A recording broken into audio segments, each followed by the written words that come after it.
मामाच्या गोव्याला जाऊया चित्रपटाच्या टीमला केंद्रीय लोकशाही पत्रकार संघाकडून शुभेच्छा. डॉक्टर मुनीर तांबोळी आणि मान्यवरांच्या उपस्थितीत कलाकारांशी साधला मनमोकळा संवाद.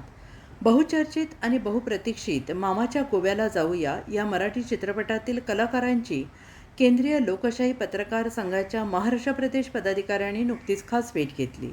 या भेटीदरम्यान पत्रकार संघाचे महाराष्ट्र प्रदेश अध्यक्ष डॉक्टर मुनीर तांबोळी आणि त्यांच्या टीमने चित्रपटातील कलाकारांशी मनमोकळा संवाद साधत त्यांच्या पुढील वाटचालीला आणि आगामी यशासाठी स्नेहाचा हात पुढे केला.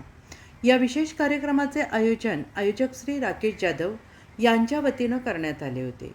या प्रसंगी नगरसेवक माननीय श्री हरेश केनीजी, तुषार पाटीलजी यांची प्रमुख उपस्थिती लाभली. कलाकारांचे कौतुक आणि शुभेच्छांचा वर्षाव.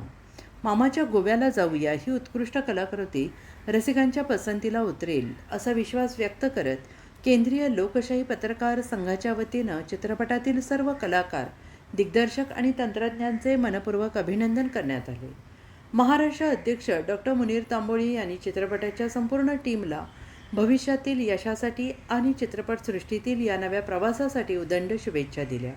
या प्रसंगी केंद्रीय लोकशाही पत्रकार संघाचे इतर पत्रकार आणि प्रतिनिधी देखील मोठ्या संख्येनं उपस्थित होते. यामध्ये पत्रकार कृष्णा गायकवाड, सूरज नागे, अभिजित दरेकर आणि संकेत घेवारे आदींचा प्रामुख्याने समावेश होता. चित्रपटाच्या सर्व कलाकारांनी पत्रकार संघ आणि आलेल्या मान्यवरांचे आपुलकीच्या आणि स्नेहाच्या भेटीबद्दल आभार व्यक्त केले. हा कार्यक्रम अत्यंत उत्साहात आणि स्नेहपूर्ण वातावरणात पार पडला.